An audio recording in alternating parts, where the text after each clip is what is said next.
EURAXESS ASEAN. EURAXESS ASEAN is a platform for researchers, entrepreneurs, universities, and businesses to interact with each other. EURAXESS ASEAN has been connecting over 27,000 scientists and researchers who are interested in scientific collaborations between Europe and ASEAN since 2007. Do you want to be one of them? Learn more on our website and follow us on social media. So good afternoon, everyone, and greetings from Singapore, where I am based, and from Indonesia. My name is Leonie Nagarajan, and together with my colleague, Dr. Tatas Protosudamo, who you can see also here, I'm one of the EURAXESS ASEAN representatives. So we both warmly welcome you to today's info webinar on the MSCA Postdoctoral Fellowship program. And as you know, the European Commission has just launched the open call for 2024.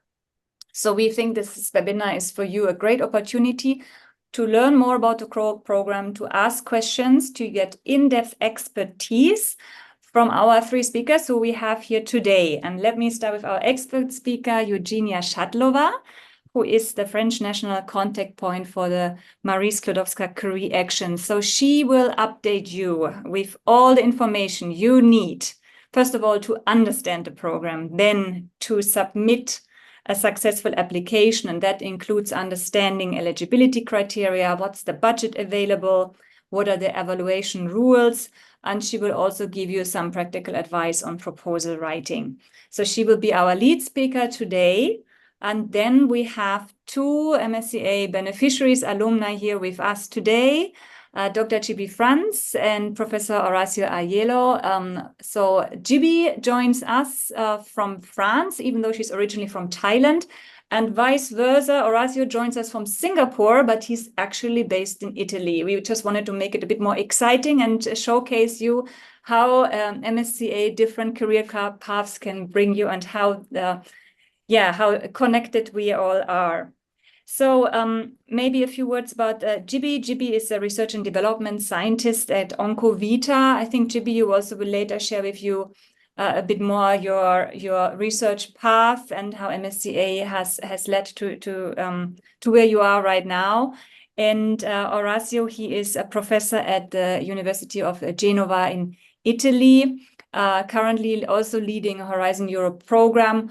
Horacio, I understand you also have prepared a short presentation later, so we will give you the floor then. So what's on our agenda? First, as I mentioned before, I hope you have your notebook ready and the pen as well, or the computer keyboard is well cleaned, because you have a lot of information to digest and to receive. Eugenia is presenting the program in detail, the first 45 minutes.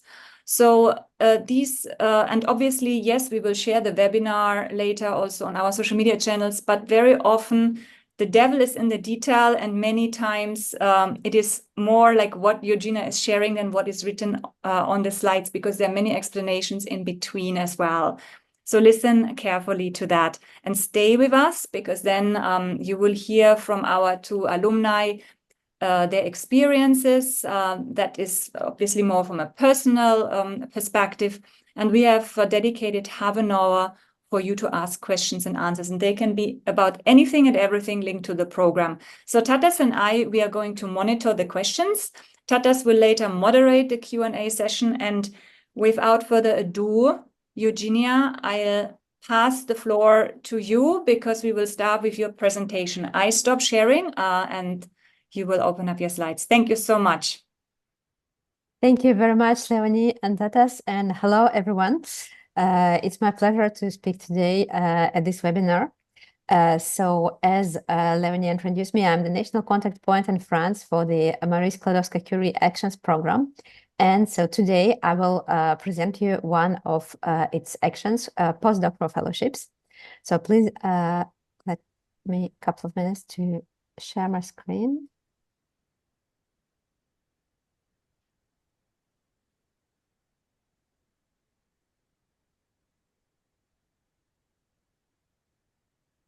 We can see it. Yeah, perfect.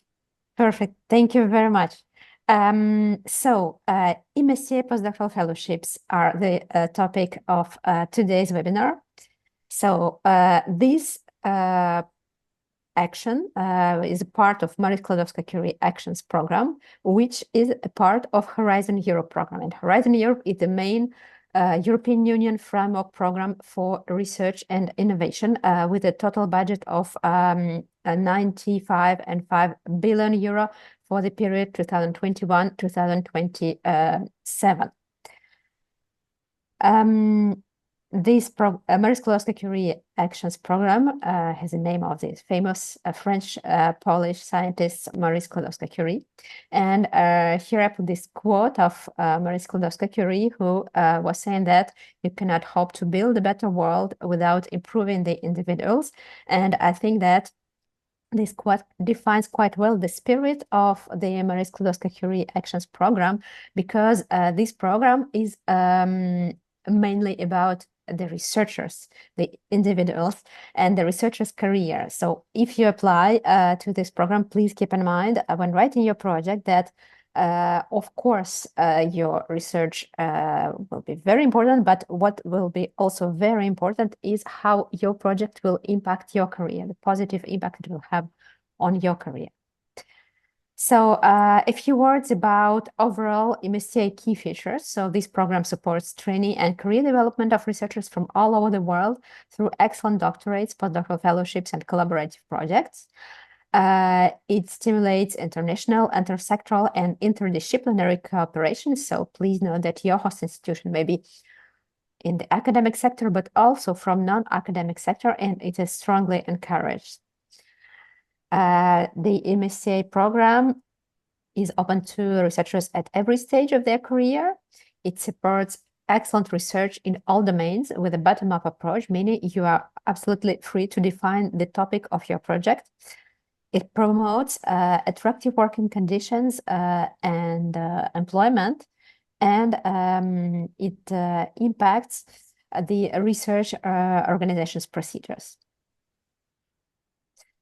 So the MSCA program has 5 actions, and one of those actions is MSCA Postdoctoral Fellowships that we will talk in detail about today. The MSCA Postdoctoral Fellowships. First of all, a few words about the main features and participation rules. So this action will support postdoctoral research and careers. Who is a postdoctoral researcher according to the MSCA program? So the definition of postdoctoral researcher is a researcher who has already defended a PhD at the call deadline and who has maximum 8 years of research experience after the PhD. Also, this program is open to all research domains and including also areas covered by Euratom Treaty, so many in nuclear research. The projects will be evaluated in 8 scientific panels: chemistry, social sciences, economic sciences, engineering sciences, environmental sciences, life sciences, mathematics, and physics. So for each of those panels, you will have keywords that you will need to define, to select when registering your proposal. And these keywords will be used to select the evaluators for your proposal. Then also important to know and to understand that as this program encourages researchers' mobility, there will be a mobility rule that will apply to the candidate.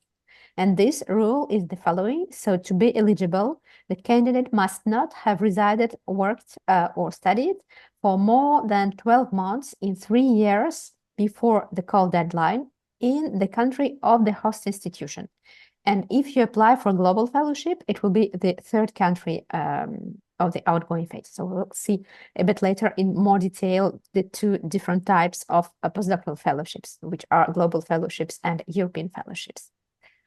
So another feature is that this action aims to develop skill for academia and beyond, meaning that the researcher is encouraged to have secondments and placements in the non-academic sector It is not mandatory, but it's an interesting possibility. So you have a possibility to spend up to 6 additional months in the non-academic sector after the end of your project, funded in the same way that the project. And during the project, you have also a possibility to do secondments. Secondments are the research stays that you may have in different host institutions than your main host institution. And these institutions can be both from academic and non-academic sector, and they may be located in any country of the world. So which gives you actually many possibilities for different kind of collaborations in the frame of this of your project.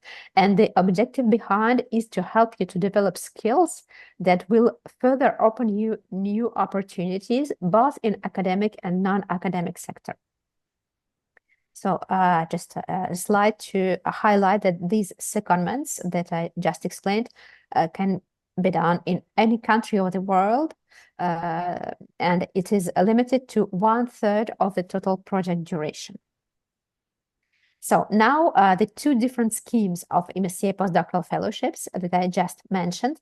So the first scheme is European Fellowships.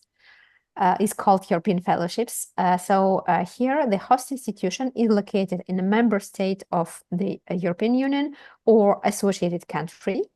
And the duration of the project will be from 12 to 24 months. And while for global fellowships, there will be 2 phases. The project will have 2 phases, and you will need to have 2 separate host institutions. So first, there will be the outgoing phase in a third country with a host institution in a third country meaning a country that is not member of the European Union and not associated to Horizon Europe. And then there is a mandatory 12-month return phase in a member state or associated country with a host institution in this country. So now let's see in more details these 2 schemes. So European Fellowships, the fellow which is important to note that this fellow may be of any nationality. So the nationality here is not a criterion. And the fellow will come to a country based in the European Union or a third country. And during this project, you can, of course, have secondments also in different countries. While in global fellowships, you will have to go, the fellow will go first to a third country for a period from 12 to 24 months. And then there is a mandatory return period of 12 months to a host institution based in a European, in a EU member state or associated country. And what is important to know that in global fellowship, there will be an additional criteria that will apply, eligibility criteria that will apply to a candidate, that if this researcher is not a European citizen, this researcher must have resided at least 5 consecutive years in Europe before leaving. So it should be, these action global fellowship will be accessible either to EU citizens or long-term residents, while European fellowships are open to any nationality. And the mobility rule for global fellowship will apply to the third country of the outgoing phase and not to the EU country of the return phase. So just to sum up, who is eligible? Postdoctoral researchers, meaning having successfully defended a PhD at the call deadline and maximum 8 years of research experience after a PhD, of any nationality, with an exception for global fellowships where the candidates must be either EU or associated countries nationals or long-term residents. Which organizations? The organizations may be either from academic or non-academic sector. Academic sector is defined as higher education establishments awarding academic degrees, non-profit research organizations, which primary mission is to do research, or international European interest organization. And all other organizations that cannot be defined as academic sector will be considered as non-academic sector, which means that academic sector will include not only industries and SMEs, but also NGOs, museums, hospitals, or international organizations. So, for example, if your project is in human and social sciences, And if it makes sense for you to be hosted in a museum, you can perfectly well apply with a museum.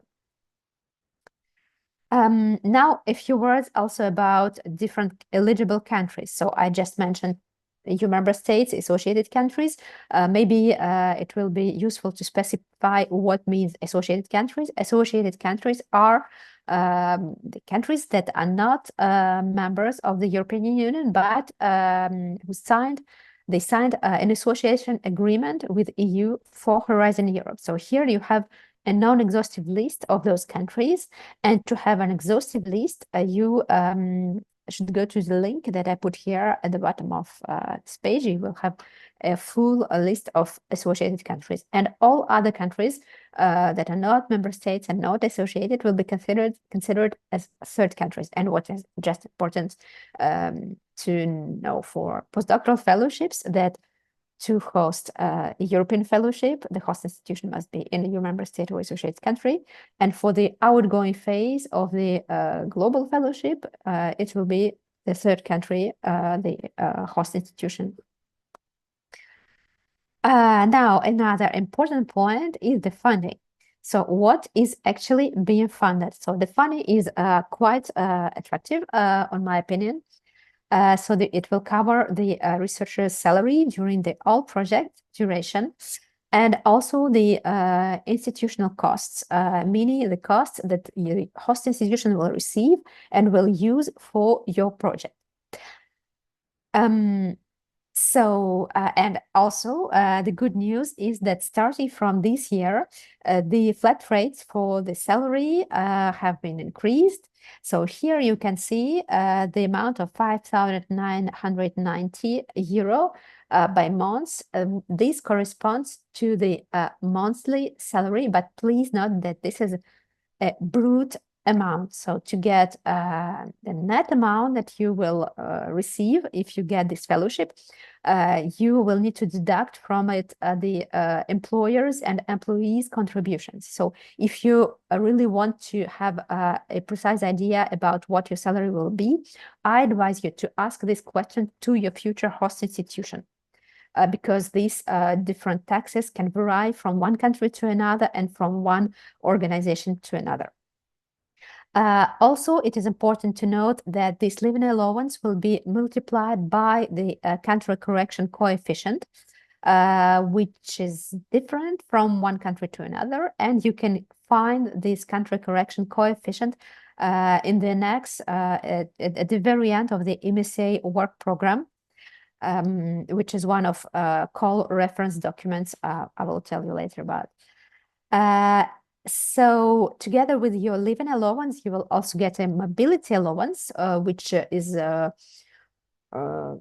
allowance that will complete your salary. And it's the idea is to remediate to the fact that the researcher will have to make a mobility, an international mobility, and to help you to bear the costs linked to this personal mobility that you need to make.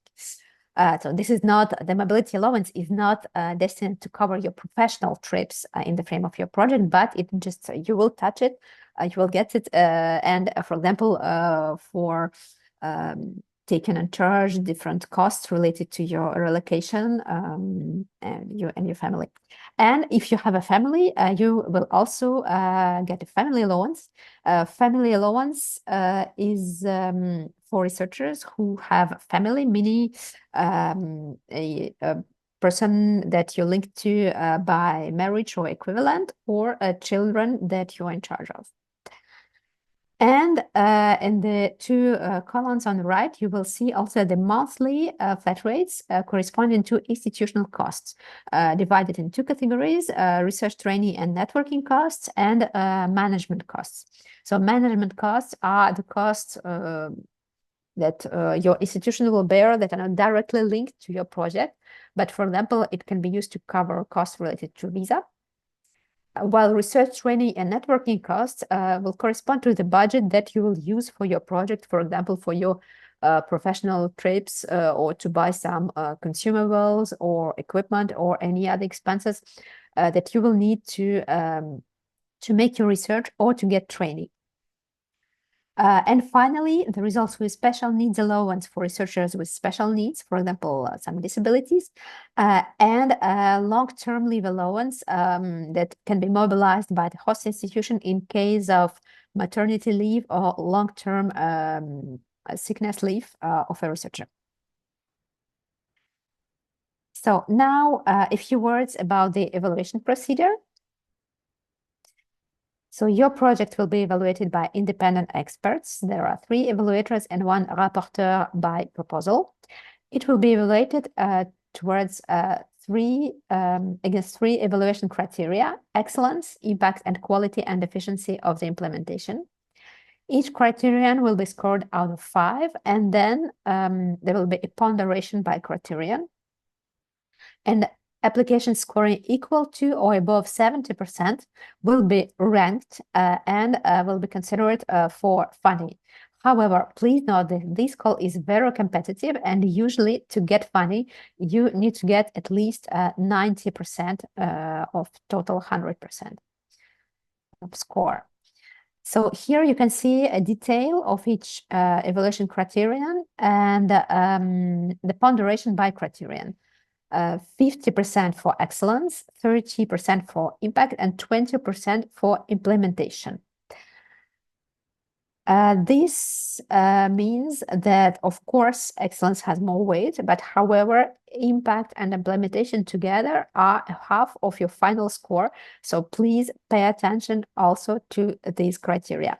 And your proposal will be structured also in the same way. You will have excellence part, impact part, and implementation part. So maybe you are also curious about having some statistics and success rates. So here you can see the statistics of the 2023 call that were announced in February this year. So in this call, there were 7,084 proposals in total evaluated for European fellowships, and 1,110 retained for funding.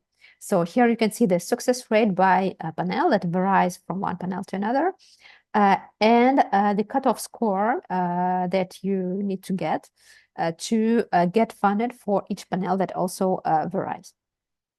And here you see the same statistics, but for the global fellowship scheme, totally evaluated at 834 and retained for funding 139 proposals with the scores, also the success rates varying from one panel to another, and also the cutoff score by panel that have been quite high this year.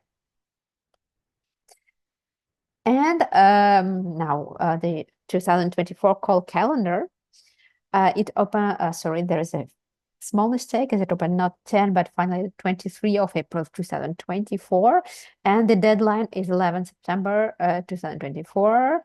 Then will come the evaluation period from November to January 2025. And the announcement of results is expected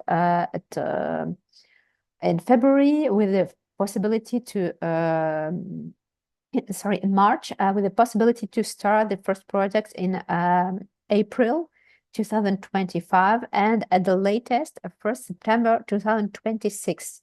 So meaning that if for some reason you need to delay your project start, it is possible, and you can start your project at latest at September 2026. And the total call budget is 277 million euro.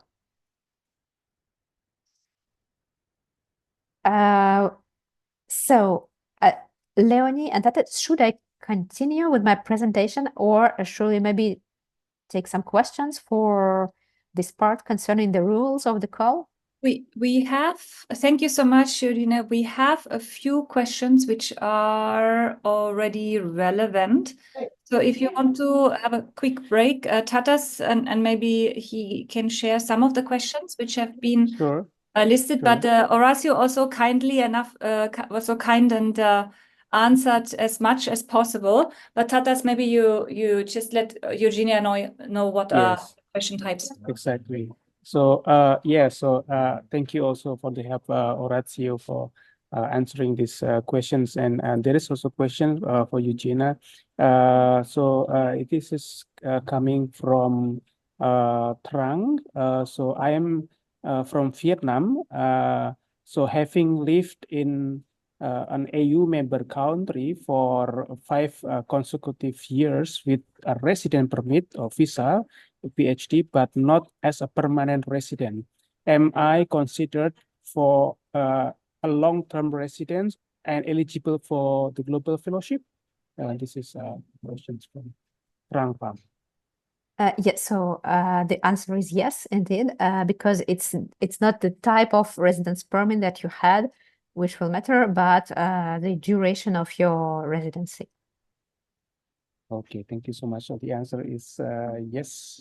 And then there is also questions related to, I will take it from the last one, actually. So this is from an anonymous attendee.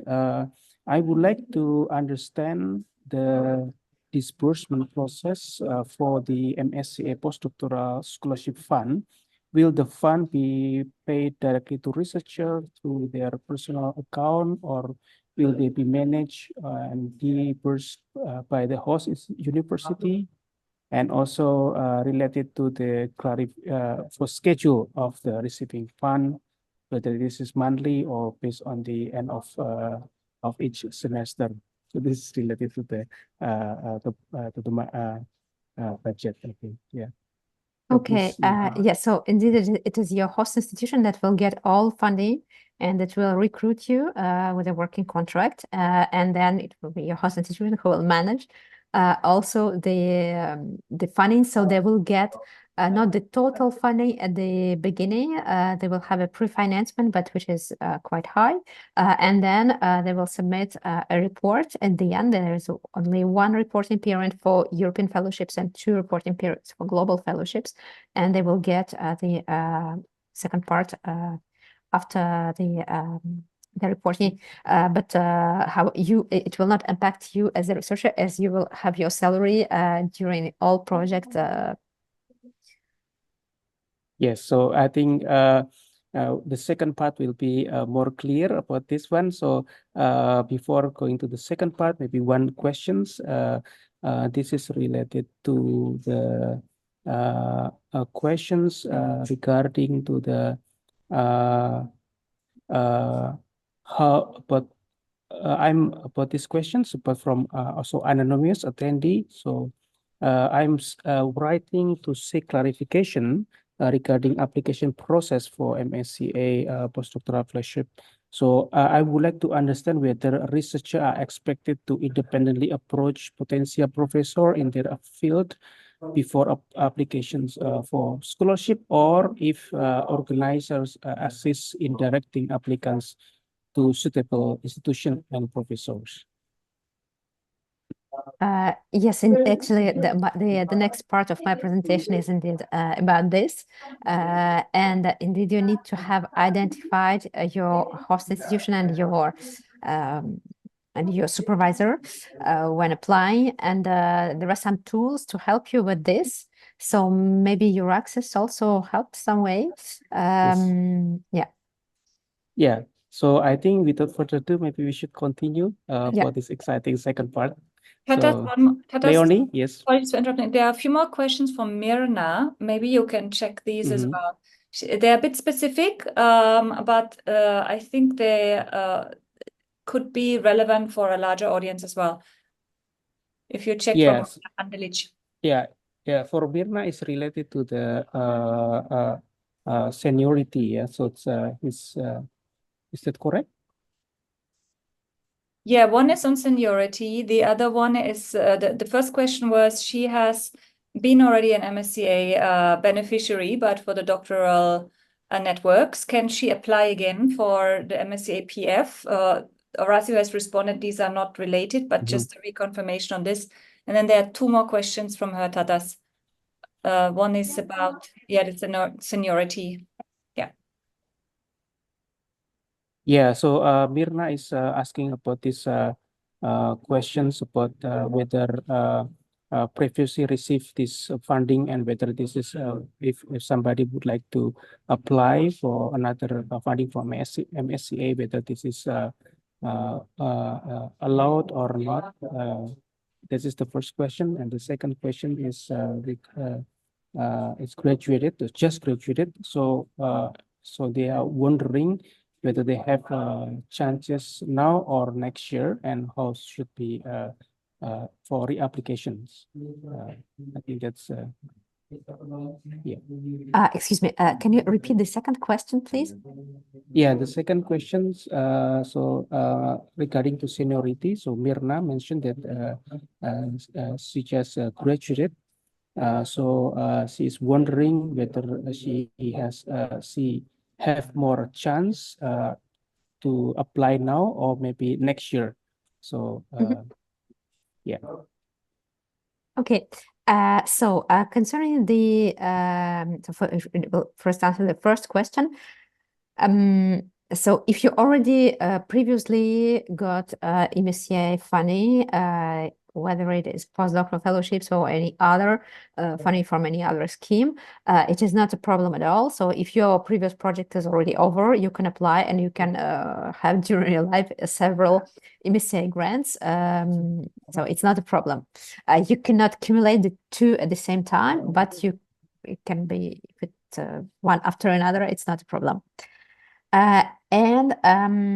If you just defend the second question, if you have just defended your PhD, whether you will have more chances to get retained or if you have more experience. So here, well, unfortunately, I'm afraid I cannot give you some exact advice, because it really depends on your project, on your professional project, on your host institution. So both very young researchers who just defended PhDs may be retained, and those more experienced. So it really depends on the compatibility of what you have already done and on what you plan to do. Yes. So I think that is at the moment for the questions. Maybe I think we should go to the second part of the session with Eugenia. Please, Eugenia. Okay. All right, let's do so. So now you have asked how to find a host institution and who should find this host institution. Indeed, to apply, you need to already have identified a host institution and a supervisor in this host institution, and you apply with them, and they should help you to prepare your proposal. So how to find this host institution? First of all, I would advise you to go through your existing networks and collaboration. It is actually the best way to do it. If you have already identified some organizations that you know people, and it will be the best way. Then if you don't, another tip maybe to check publications in your area and try to figure out who will be the specialist or the lab you would like to work with. And then just contact this person or this lab and suggest them to apply with them for postdoctoral fellowship MSCA, and it may work. Otherwise, there are also some dedicated platforms that have been put in place to help to put in contact potential applicants and host institutions. And there are two platforms. There's EURAXESS platform. Maybe you know EURAXESS Jobs, but there is also the EURAXESS Hosting Offers facility, where the potential host institutions can register the expressions of interest to host postdoctoral fellowships candidates. So you can search its database. You can search by keywords, by country. And there is also another matchmaking platform of the MSCA-Net network. MSCA-Net is the European network of the MSCA national contact points. And in this platform, you can also find the expressions of interest from the different host institutions in Europe, both from academic and non-academic sector. And you can also register as a researcher your own expression of interest. And then there are also partner search announcements on the call page. Directly from the call page, you can find different partner search announcements. And finally, if you are interested by a fellowship in a private company, you can also check the company's profiles on the Enterprise Europe Network partner search platform. This is not a platform specifically dedicated to postdoctoral fellowships or to MSCA, but it's quite a large database with companies' profiles, so I encourage you to use it. And then if you have identified a possible host, we would advise you to just send them a short email explaining who you are, your motivation, and why you want to work with them. And also specify that you want to apply to MSCA Postdoctoral Fellowships and explain what MSCA Postdoctoral Fellowships are, for example, by sending a link to a call page. Attach your CV or a short summary of your project, like one-page proposal, and make sure that you are clear about what you are asking from them. And at the same time, make sure that you are visible both on different research pages, your CV, your different activities, your research interests, and also on social media. And now, so when you have a host institution and a supervisor, you will go through the application process. So the call is open, and you can go to Funding and Tenders portal to the call page. So here we have a direct link to the call page. And from the call page, you will have the Start Submission button. So you will need to register your proposal by using the participant identification code of your future host institution. So please ask your host institution for this code. So this is a code that is used to identify the host institution towards the European Commission. So do not create this code by yourself, but ask your host institution what is their PIC code. Your proposal will be composed of two parts. There will be the A part, including the administrative data and different elements about your eligibility as a candidate. So please get in touch with your host institution. Usually in EU countries, they have EU grants offices that are experienced in preparing these kind of proposals, and they can help you with filling in the A part and also with preparing your scientific proposal. So the scientific proposal is the part B. The part B is composed of three parts as three evaluation criteria: excellence, impact, and implementation. It is limited to 10 pages maximum. So please respect this page limit. And so this is for B1 part, and there is also B2 part, which will include the researcher's CV and the description of the host organization capacities. So here you have a more detailed presentation of these two parts. So part E, administrative forms that will be filled in online, which will include general information about acronym, title, duration, scientific panel, information about participants, about the budget, so the general information about the budget, and also some part about ethics and securities and other questions. And the B part, with first of all, B1 was your scientific project, as I mentioned, divided in three sections: excellence, impact, and implementation. And then B2 part with the CV of researchers, description of the capacity of participating organization, additional information about ethics and securities, and the letters of commitment for global fellowships. Only for global fellowships, you need to provide letters of commitment. And please note that for European fellowship, there is no need to provide a letter of commitment. So it's not requested, and so it's not recommended to provide it. some points to retain. So starting from 2022, proposals involving the same beneficiary and the same researcher who obtained less than 70% in the previous call cannot be resubmitted next year. So if you feel that your project is not yet very mature and very ready, so maybe sometimes it makes sense to wait for next year to improve it, because if you get less than 70%, you will not be allowed to reply next year. Also, please note that only one proposal per researcher and per call can be submitted. So if you submit several proposals with several host institutions, only the first one that is submitted will be eligible. However, the same supervisor can be involved in several proposals at the same time.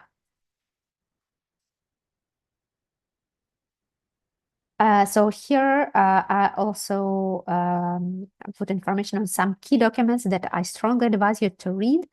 So first one is the guide for applicants for postdoctoral fellowships that you will find on the call page. Then there is the MSCA work program, which is the reference document that you will also find on the call page.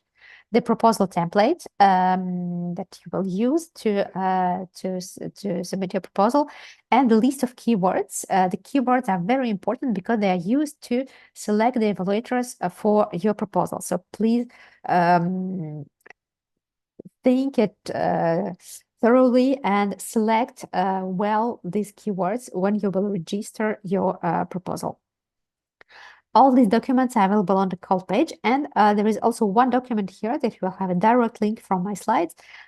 Is a handbook. The handbook is a kind of support tool that was put in place by MSCA NCPs, the European network of the MSCA NCPs, MSCA-NET. It has the structure of the proposal, but with very detailed advice by different parts and subparts of the proposal. Usually the applicants find it very helpful, so I strongly encourage you to use this tool to help you write a competitive proposal. And also, please get in touch with the EU grants office of your host institution, because today many host organizations in Europe also offer different services and advice, and sometimes some proposal writing help to the candidates. So please benefit from this support. And I also have some tips to write a successful proposal.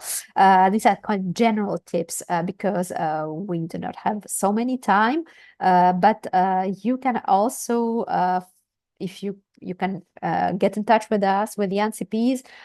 We also propose some more detailed webinars about how to write a successful proposal. So let's start. So first of all, the evaluators will look at your abstract, and the abstract will be taken into consideration while evaluating your proposal. So please work quite well your abstract. So it should be kind of a concentrate of the main idea of your proposal. And keep in mind that the evaluators will evaluate a fairly large number of proposals in a short time. So be concise and keep in mind that shorter is better. Also, when preparing your proposal, please keep in mind that the evaluation panel will be composed of both representatives of industry and research institutions, and there will be a balance between different member states. So address your proposal to a very broad audience. Avoid too specific words and terms, and explain different abbreviations, and select carefully your keywords. Concerning the evaluation, I already mentioned that there will be a ponderation by criterion. So excellence is 50%, impact is 30%, and implementation is 20%.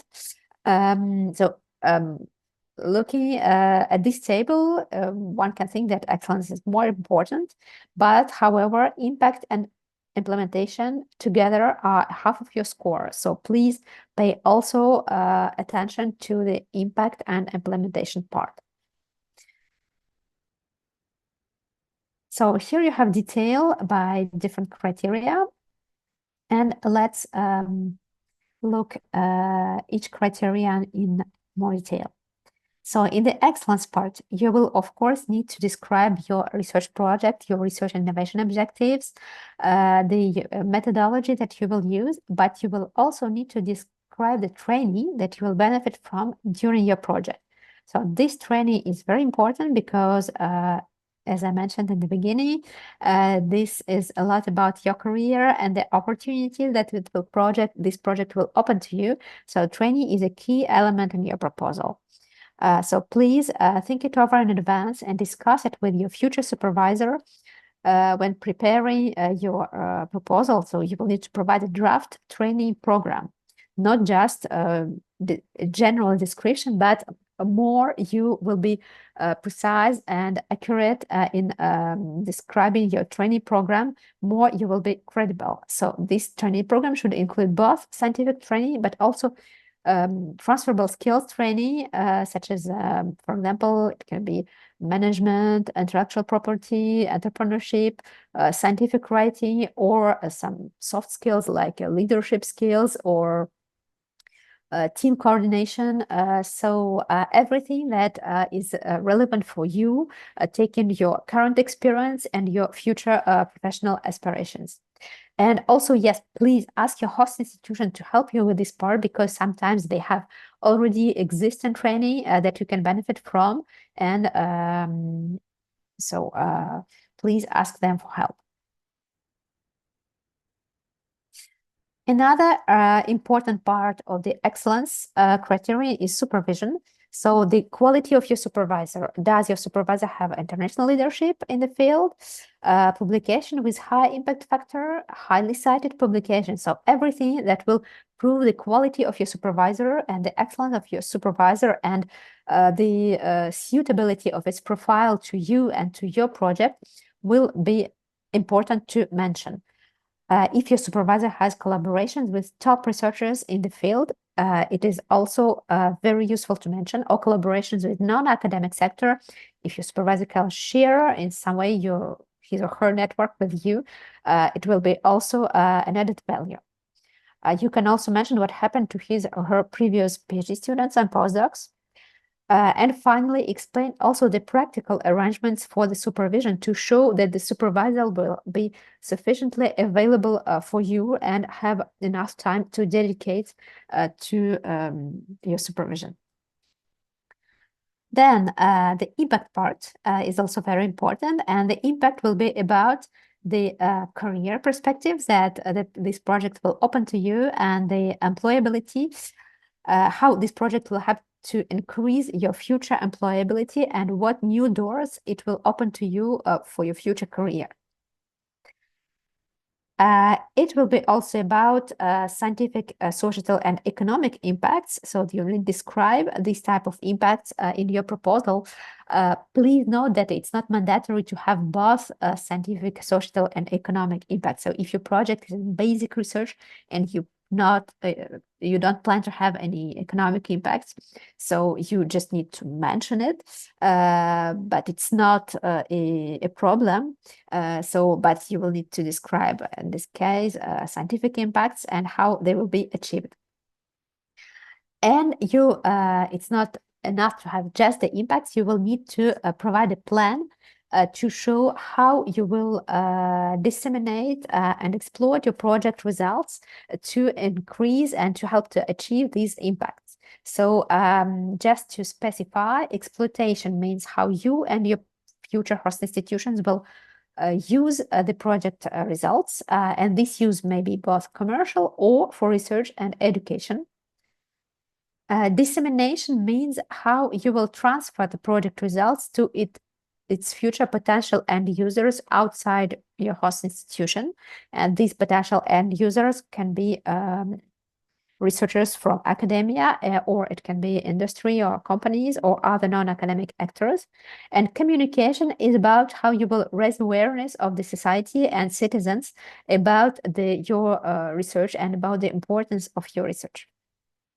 So you will need to provide draft plans for both exploitation, communication, and dissemination. And for this, again, please ask your host institution to help you, because sometimes they can have some ready tables or tools to provide you.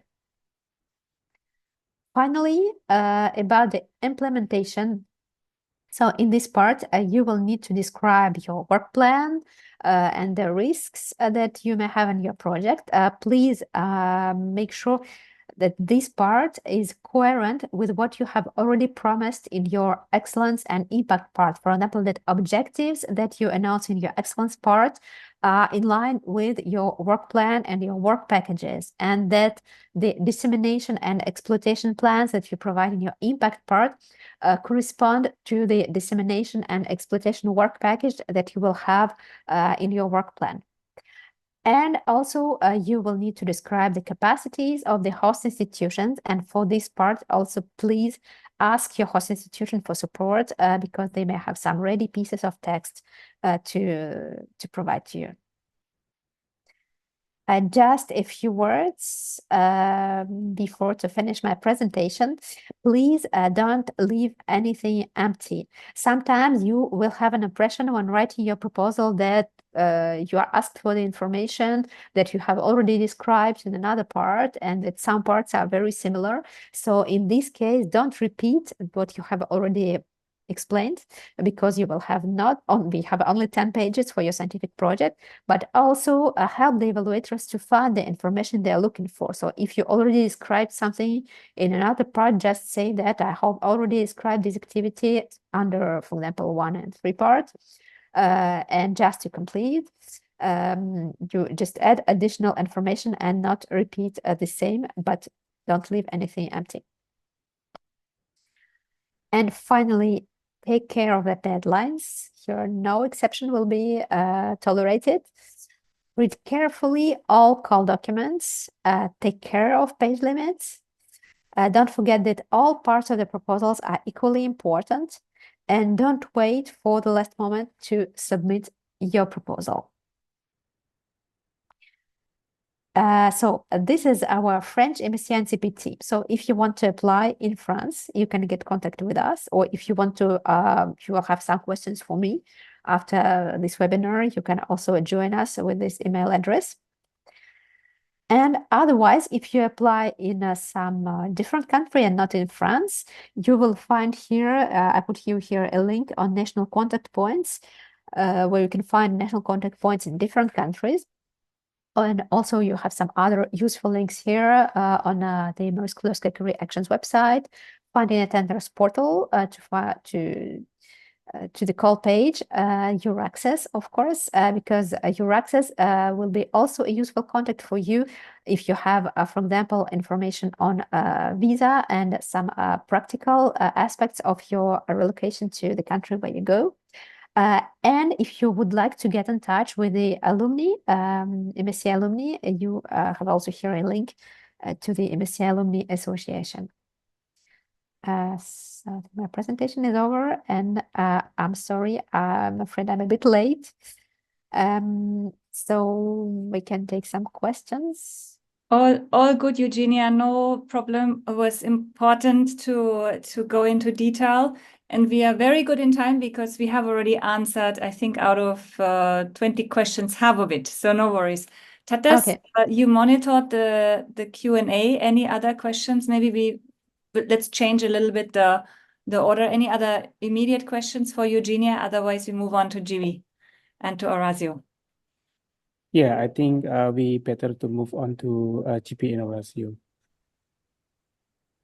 Okay, so we are now then at our next program point, and then maybe some questions will be answered by GP and Orazio while they're doing their experience sharing. Otherwise, we'll use the remaining 15 minutes for this. GB, Orazio, both of you beneficiaries of this program. A lot of these details which Eugenia has shared, you have gone through it. Through the proposal writing, and then at the end you were one of the lucky ones. Maybe we start with GB. GB, share with us a bit your journey. Maybe some tips from your side as well to our audience members. Okay. I actually found a slide. If I could share, I'm not sure, we weren't prepared to share this, but You can share. okay. So then I share. I click to share. No, document, maybe. Okay. Oh no. I have a okay. Voila. If I share my screen, okay, there's so many stuff going on here. Let me close some of this. Voila. Wonderful. Yes, we can see it. Just go into the Okay. presenter mode. Yeah, thank you. Yes. Okay. Yes. So for me, I will share how I get to my institution in Paris.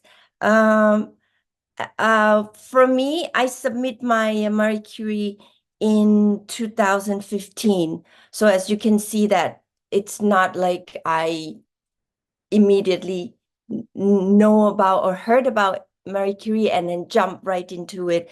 First, it's been a long time in making, because I start hearing about Marie Curie or European Fellowship in 2012 through FP7, which is, yeah, it was over 10 years ago. And then I joined the EURAXESS in the Science Slam of ASEAN, and then I won that Science Slam by wrapping my work, my vaccine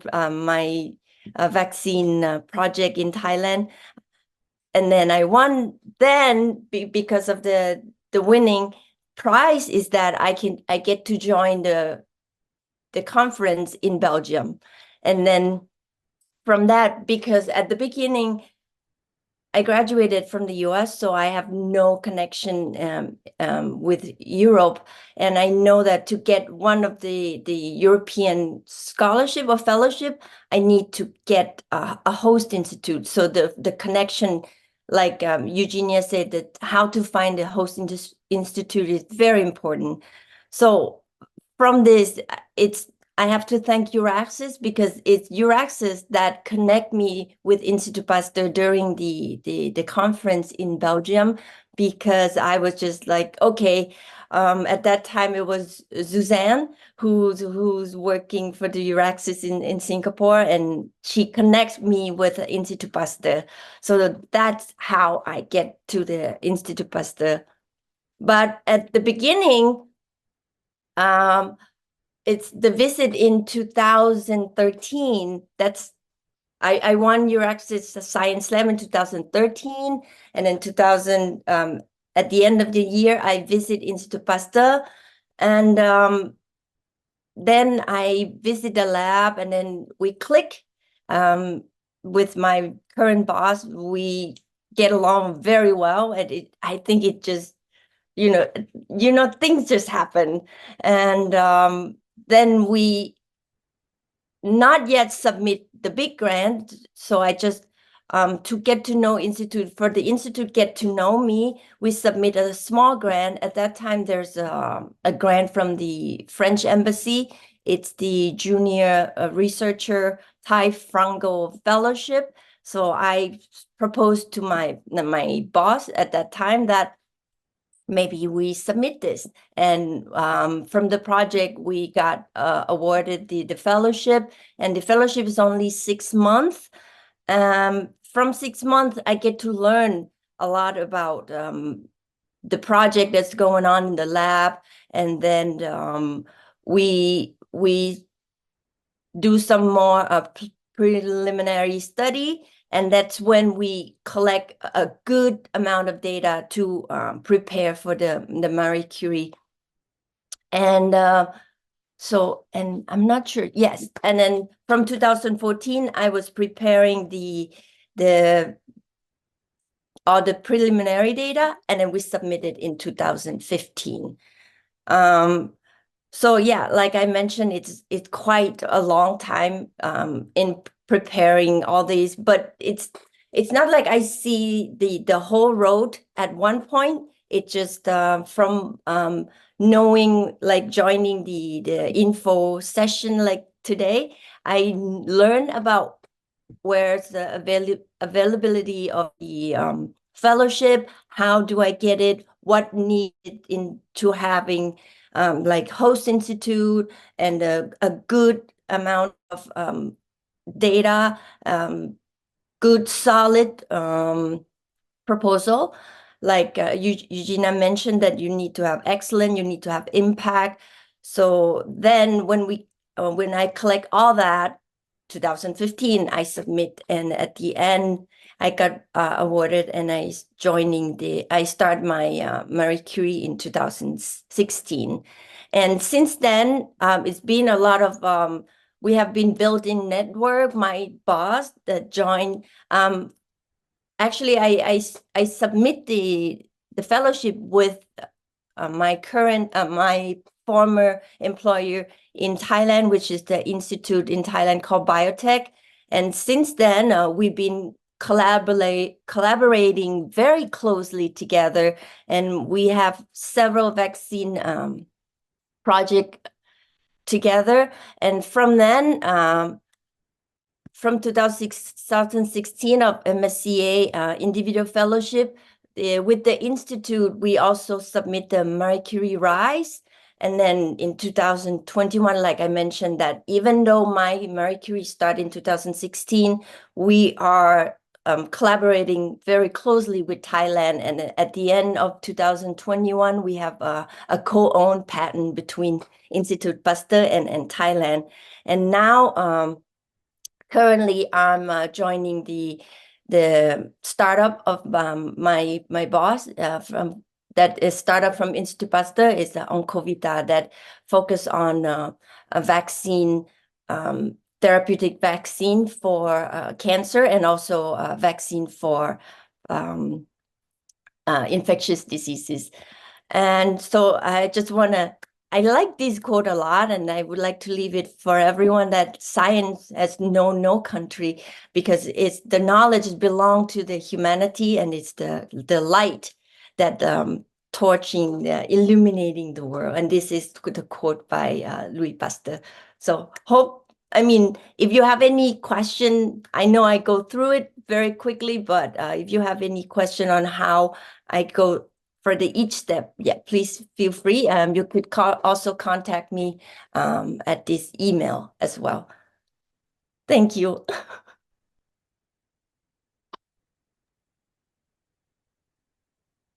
Thank you so much, Gibi.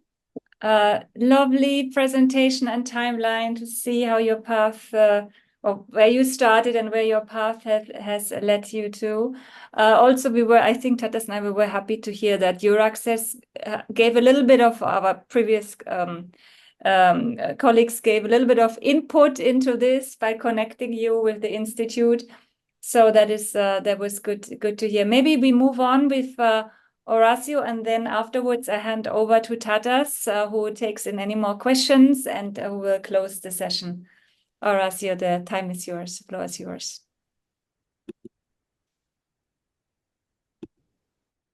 Yeah. You see my screen? Yes, thank you. If you just go to presentation mode, then it's better. Presentation, yes, okay. Okay, so ladies and gentlemen, good afternoon, good morning, wherever you are. And okay, my name is Horacio. I'm currently an assistant professor at the University of Genova, Italy, and I had the luck to get part of the MSCA program. And I would say that thanks to it, I had the opportunity to build my academic career. Otherwise, only on my shoulder, I would not have this possibility. On the contrary, having the possibility to be the winner, I had the kind of reputability to just get an academic position. And so I would thanks for this reason, the possibility that any person around the world has with just his own ideas to just keep pushing in academia, just with his own strength, okay? So actually I'm an Italian electronic engineer, and I've been working in the field of integrated circuit design. Okay, so actually my Marie Curie, at the time the name was individual, but actually is a postdoctoral fellowship, was named the ultra low power and IC design for the Internet of Things. And actually the topic was about building integrated circuits that consume very low energy and that can be designed very quickly, just to be brief. And actually, I just leave you a link in case you are interested, but which is the point? Actually, thanks to it, I had the possibility to just, building my own research path. And currently, based back in Italy, I had the opportunity to further exploit the bridge, the network I built during my years of my fellowship. And thanks to that bridge, I just apply again to another scheme of the Marie Skłodowska-Curie action. This second one is about mobility, about staff exchange. And thanks to the reason I'm speaking to you from Singapore, where I'm now for still keep, doing the research with the connection I've been building. So next week I will be in Vietnam, in Hanoi, invited to have two keynote. So in case you're around, feel free to just ping me by mail, as this webinar is focused on Asian region. So maybe if you are from Hanoi, yeah, we can meet next week, even a face-to-face conversation. So, but just going back, okay, I've been describing you about my project. I will skip these slides for who is not interested, that is not electronic engineer, because I'm electronic engineer, but this scheme it belongs to any researcher would you like to involve in his own research by means of his ideas.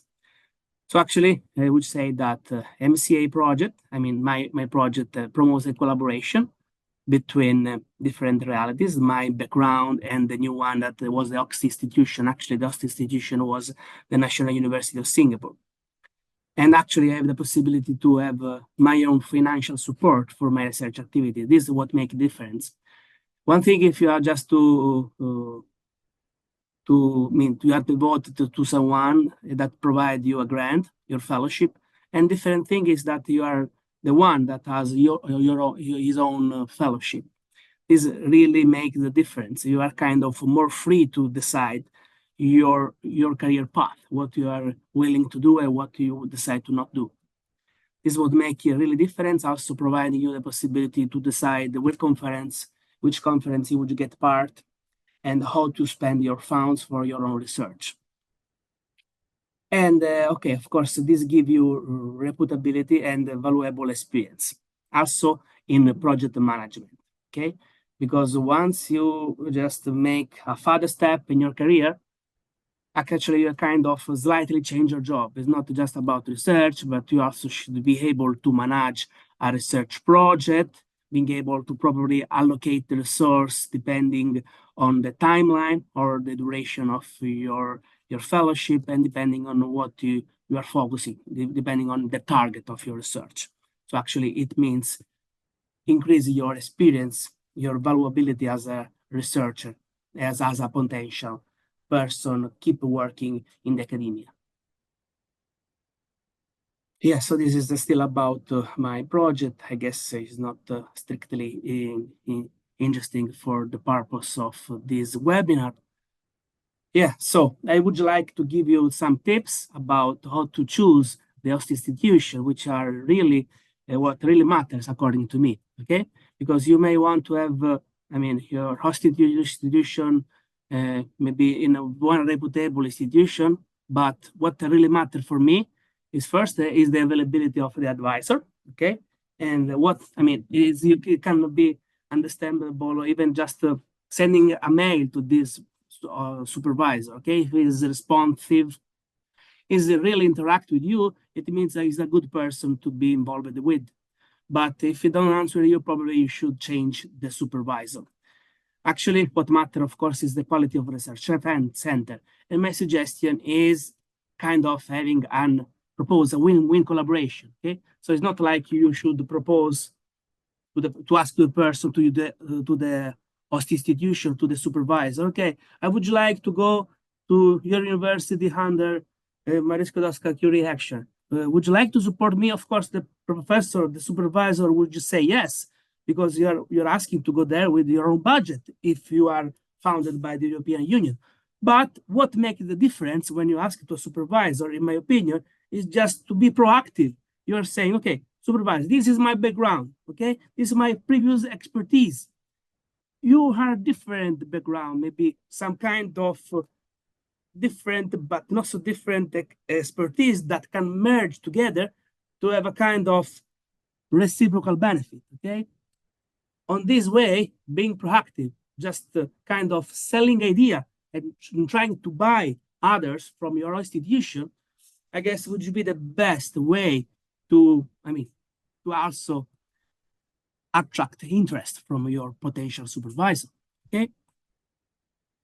And by the way, as I've been established now in Europe, if any of you that are listening now this webinar is an electronic engineer that would you like to apply for, an host institution, I would be glad to of course support you, and also kind of webinar seminars about how to apply to this scheme are organized also by my university, like most universities around Europe.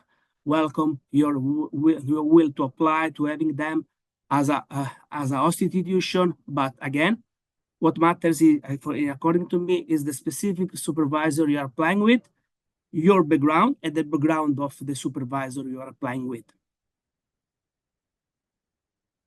Okay, great obstacle. Okay, of course, there is the reverse side of the grant application. Of course, it's highly competitive.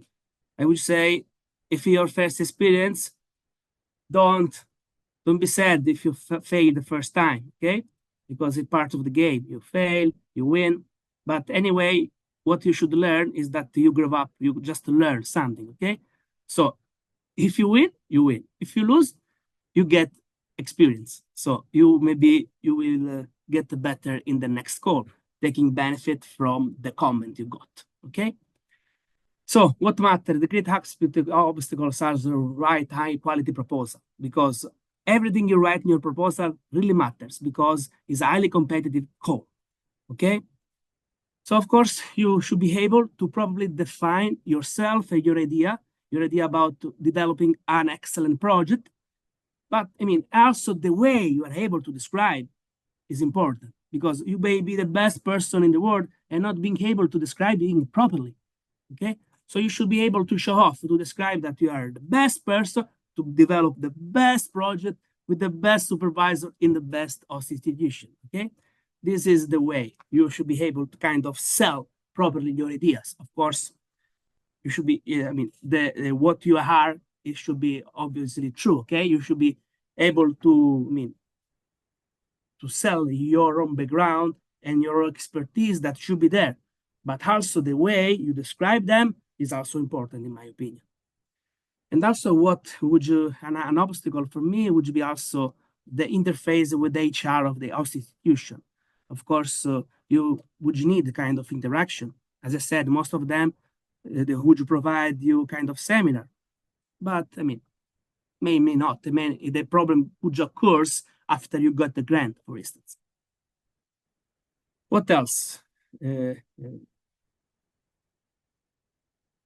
Yes, I guess I've already described it. So the benefit, once you get of course, there's the grant, you are able to build your future standing on your shoulder, okay? And of course, you can able to develop your research in the excellent scenario and to build your network. And once you get this grant, you can think about next step, about maybe remaining in academia, switch to the companies, is up to you. Actually, being able to be back in academia, as of now, I have built a consortium in the framework of another project, another scheme of MSCA, in which I involved many of the countries I've been related doing my Marie Skłodowska-Curie action in Singapore. So now I involved Malaysia, other country from Vietnam. So actually, all the network you built is something you, during your MCA, is something you will keep exploiting in the following of your academic career. Now it's always up to you, okay? My suggestion is the building bridge is always positive. And that's it. This is all for my presentation. So, I mean, as a last remarks, if you maybe are not eligible anymore for the MCA as a postdoc, because maybe you have more than 8 years after your PhD, you may think to switch to other project, to other funding scheme, as Marisco Dasca Curie, Staff Exchange, or maybe an ARC. And it's all for my part. Thank you a lot. If you have any question, I would love to answer.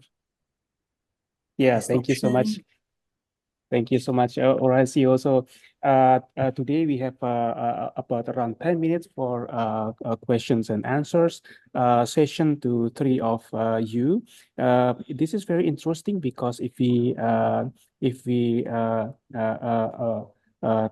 go into the depth, I think Eugenia mentioned about the criteria of excellence. It's very important, and actually they are a question from Asih Widi from Indonesia. So what are the most common reason for rejections if the acceptance criteria are divided into three, excellence, impact, and quality?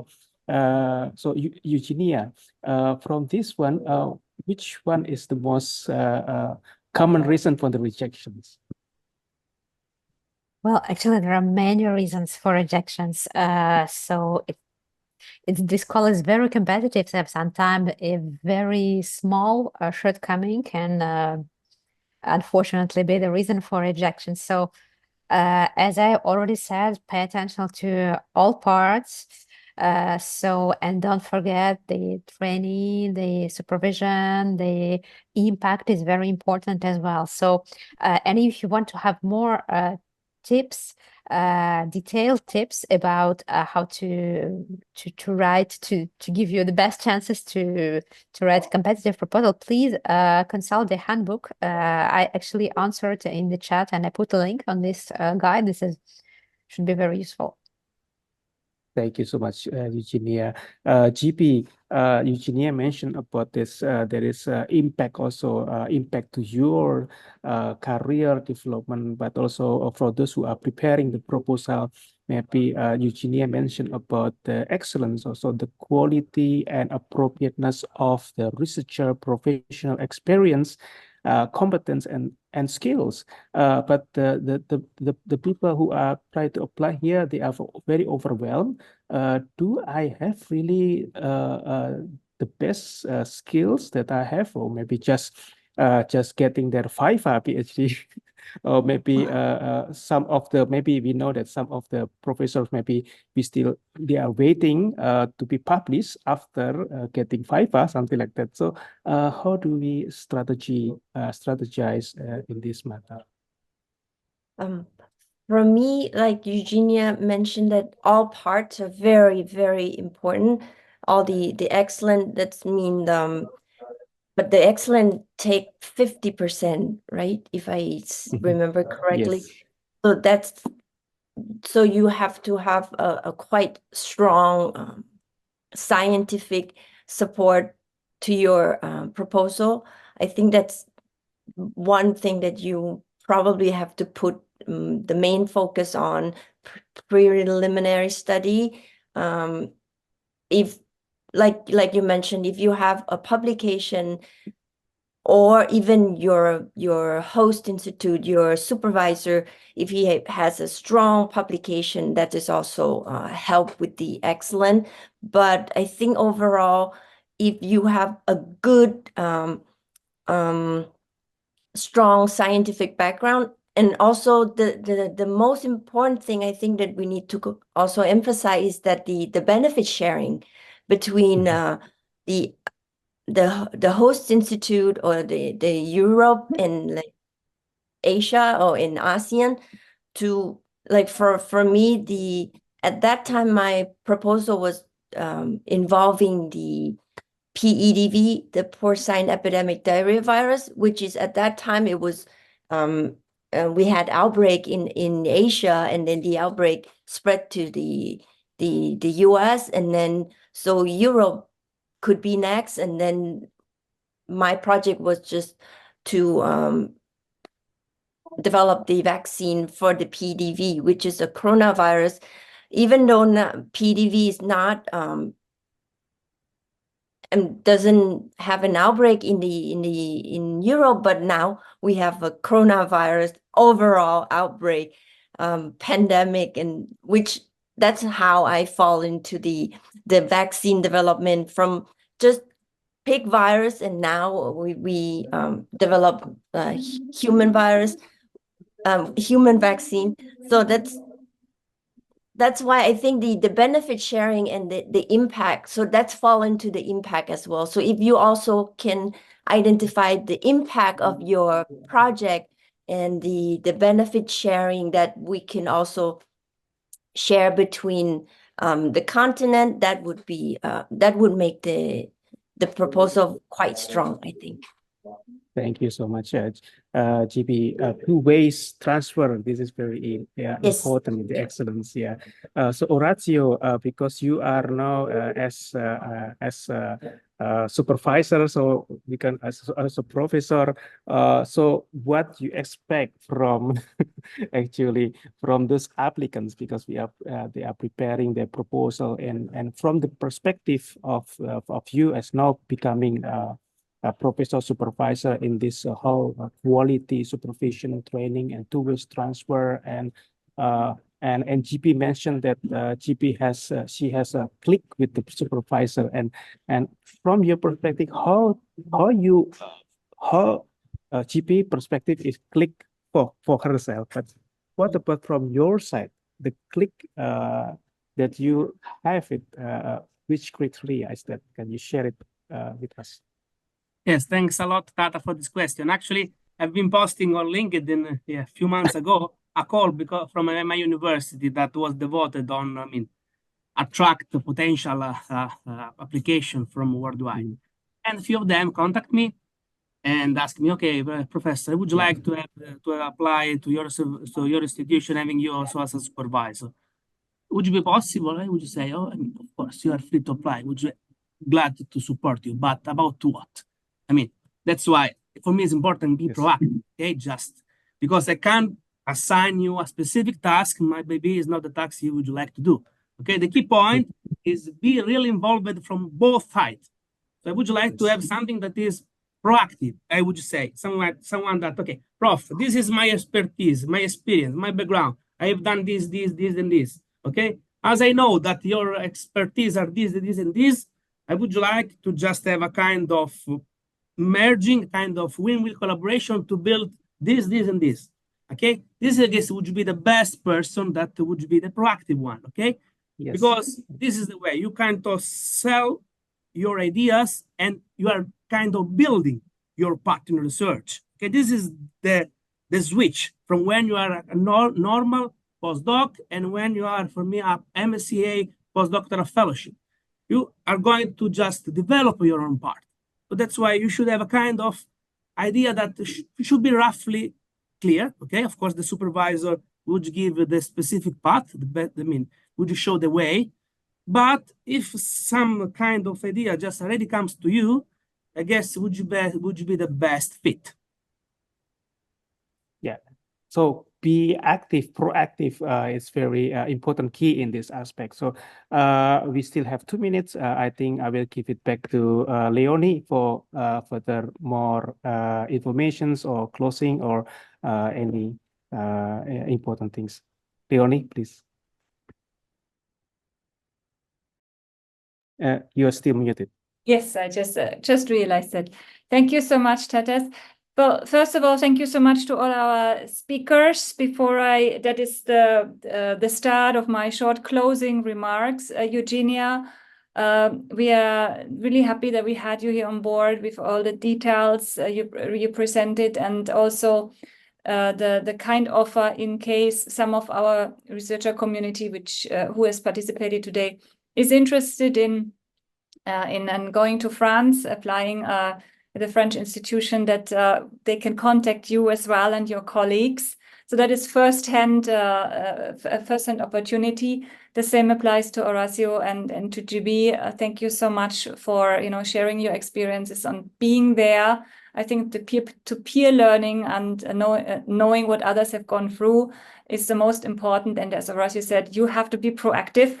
And I think that came very strongly through. So from our side, we are also very actively helping you with information, updates on what is happening, not only for MSCA-PF, but also on other Horizon Europe opportunities. So please visit our website, register to our newsletter, and connect with us on social media, because many times these opportunities will be rather visible on the newsletter than somewhere on a website, which you visit from time to time, but not in frequent intervals like you would do, for example, with your social media. So there was a question in the chat earlier as well, if we are doing specialized webinars, for example, on grant proposal writing. And partially we do that. There are also institutions who offer that. So these kind of information you will always find on social media. I think we are right on time. At 4:30 we have recorded this webinar, so we'll put it online for those who would like to go again through some of the discussion points. Otherwise, the PPT will be shared. I wish you, together with Tatas, a good afternoon. We wish you lots of success with defining your project, finding a possible supervisor, going through this process smoothly. In case you're interested, we keep our fingers crossed, and please know we are here for you in case you need any help. With this, I will say a goodbye from Singapore and sampai And from Indonesia, Tatas, no? from Indonesia, yeah. Be successful and good luck for your applications. Thank you so much. Bye-bye.